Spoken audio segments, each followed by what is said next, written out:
Welcome back to Catalyst Education. ഇന്ന് നമ്മൾ discuss ചെയ്യാൻ വേണ്ടി പോകുന്നത് ഇന്ത്യൻ എക്കണോമിക് ഡെവലപ്മെന്റിൽ, അതായത് നമ്മുടെ എക്കണോമിക്സിന്റെ തിയറി പോർഷനിൽ നിങ്ങൾ ഏതൊക്കെ ഭാഗങ്ങളാണ് ഇമ്പോർട്ടന്റ് ആയിട്ട് പഠിക്കേണ്ടത്, ഏതൊക്കെ ഭാഗങ്ങൾ നിങ്ങൾ മിസ് ചെയ്യരുത് എന്നുള്ള കാര്യങ്ങളാണ് ഡിസ്കസ് ചെയ്യുന്നത്. സോ ഇത്രയും കാര്യങ്ങൾ നമ്മൾ ഡിസ്കസ് ചെയ്യുന്ന ഈ ടോപ്പിക്കുകളൊക്കെ നിങ്ങൾ എന്തായാലും പഠിച്ചിട്ട് വേണം നിങ്ങൾ എക്സാമിലേക്ക് പോകാൻ വേണ്ടിയിട്ട്.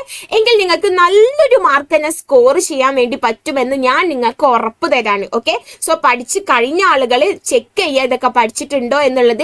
ഇനി പഠിക്കാത്ത ആളുകളാണ് എന്നുണ്ടെങ്കിൽ ഈ ടോപ്പിക്കെങ്കിലും പഠിച്ചിട്ട് വേണം നിങ്ങൾ എക്സാം ഹാളിലേക്ക് പോകാനായിട്ട്. സോ നമുക്ക് നോക്കാം. ഫസ്റ്റ് തന്നെ നിങ്ങൾ ഏറ്റവും ഇമ്പോർട്ടന്റ് ആയിട്ട് പഠിക്കേണ്ടതാണ് ന്യൂ എക്കണോമിക് പോളിസിയിൽ ലിബറലൈസേഷൻ, പ്രൈവറ്റൈസേഷൻ, ഗ്ലോബലൈസേഷൻ. അതിൽ നിങ്ങൾ ഏറ്റവും ഇമ്പോർട്ടന്റ് ആയിട്ട് ലിബറലൈസേഷൻ പഠിച്ചു വെക്കുക. ലിബറലൈസേഷൻ കൊണ്ടുവന്ന 5 സെക്ടേഴ്സുകൾ ഉണ്ട്. ആ സെക്ടേഴ്സുകളിൽ എന്തൊക്കെ മാറ്റങ്ങളാണ് നമ്മൾ കൊണ്ടുവന്നിട്ടുള്ളത്, ഈ കാര്യം എന്തായാലും പഠിച്ചിരിക്കണം. 8 മാർക്കിന്റെ ഒരു ഷുവർ ക്വസ്റ്റ്യൻ ആണ്. പിന്നെ സസ്റ്റൈനബിൾ ഡെവലപ്മെന്റ് എന്താണ്, സ്ട്രാറ്റജീസ് ഫോർ സസ്റ്റൈനബിൾ ഡെവലപ്മെന്റ്. നമ്മൾ കുറെ ഒരു 9ഓളം 10 സ്ട്രാറ്റജി ആയിട്ട് നമ്മൾ പറയുന്നുണ്ട് സസ്റ്റൈനബിൾ ഡെവലപ്മെന്റിൻ്റെത്. അതായത് നമ്മൾ നോൺ കൺവെൻഷണൽ എനർജി യൂസ് ആക്കുക, സോളാർ എനർജി യൂസ് ആക്കണം, വിൻഡ് പവർ, ഒരുപാട് വിൻഡ് ഉള്ള ഏരിയാസ് ആണെന്നുണ്ടെങ്കിൽ wind energy, bio pest control, bio composting, അങ്ങനെ ഒരുപാട് സസ്റ്റൈനബിൾ ഡെവലപ്മെന്റിന്റെ സ്ട്രാറ്റജീസ് നമ്മൾ പഠിച്ചിട്ടുണ്ട്.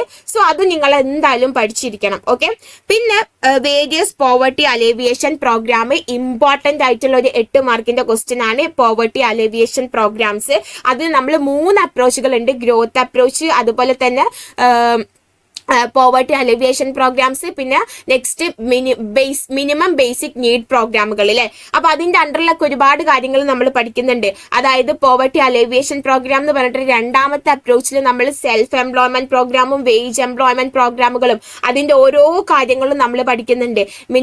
മിനിമം ബേസിക് നീഡ്സ് പ്രോഗ്രാമിൽ നമ്മൾ ഒരുപാട് കാര്യങ്ങൾ പഠിക്കുന്നുണ്ട്. സോ അതൊക്കെ നിങ്ങൾ എന്തായാലും പഠിക്കണം. 8 മാർക്കിന്റെ ഒരു ഷുവർ ക്വസ്റ്റ്യൻ ആണ്. പിന്നെ ഡൈവേഴ്സിഫിക്കേഷൻ ഇൻ റൂറൽ ഏരിയാസിൽ agricultural allied activities, diversification in agricultural allied activities എന്ന് പറഞ്ഞിട്ടുള്ള ഈ ഭാഗം നിങ്ങൾ എന്തായാലും പഠിച്ചിരിക്കണം. ചിലപ്പോൾ 4 മാർക്കിന് 5 മാർക്കിനൊക്കെ ചോദിക്കുന്ന ഒരു ക്വസ്റ്റ്യൻ ആണ്. പിന്നെ സോഴ്സസ് ഓഫ് ഹ്യൂമൻ ക്യാപിറ്റൽ ഫോർമേഷന് 5 സോഴ്സുകൾ എന്തായാലും പഠിച്ചിരിക്കുക. 5 മാർക്കിന്റെ ഒരു ഷുവർ ക്വസ്റ്റ്യൻ ആണ് ഹ്യൂമൻ ക്യാപിറ്റൽ ഫോർമേഷന്റെ സോഴ്സസ്.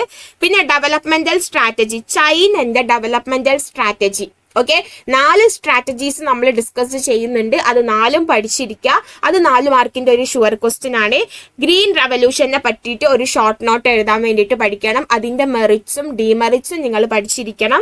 പിന്നെ 5 ഇയർ പ്ലാന്റെ ഗോൾസ് എന്തൊക്കെയാണ്, 4 ഗോൾസുകൾ നമ്മൾ പഠിക്കുന്നുണ്ട്. 5 ഇയർ പ്ലാന്റെ ആ ഗോളുകൾ പഠിച്ചിരിക്കുക.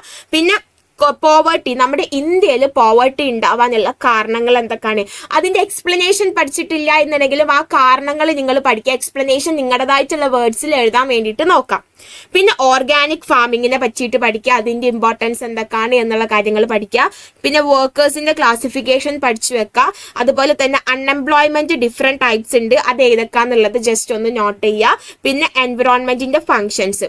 ഇത്രയും കാര്യങ്ങൾ നിങ്ങൾ എന്തായാലും പഠിച്ചിരിക്കണം. ഈ കാര്യങ്ങൾ പഠിച്ചു കഴിഞ്ഞാൽ നിങ്ങൾക്ക് തിയറി പോർഷൻസ് എന്തായാലും ഉറപ്പായിട്ടും ഒരു 90% മാർക്ക് സ്കോർ ചെയ്യാൻ വേണ്ടിയിട്ട് പറ്റും. ഓക്കെ, തിയറി പോർഷൻസിൽ ഇതുപോലെ നിങ്ങൾക്ക് സ്റ്റാറ്റും നിങ്ങൾ പഠിച്ചു കഴിഞ്ഞാൽ എന്തായാലും നിങ്ങൾക്ക് ഒരു 100% മാർക്ക് സ്കോർ ചെയ്യാൻ വേണ്ടി പറ്റുമെന്ന് ഞാൻ നിങ്ങൾക്ക് ഉറപ്പ് തരാണ്.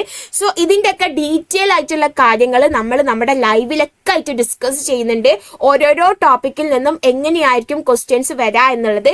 സോ നിങ്ങൾ ലൈവ് കാണാം. എല്ലാവരും നല്ല അടിപൊളിയായിട്ട് തന്നെ പഠിക്കുക. എല്ലാവർക്കും ഓൾ ദ ബെസ്റ്റ്.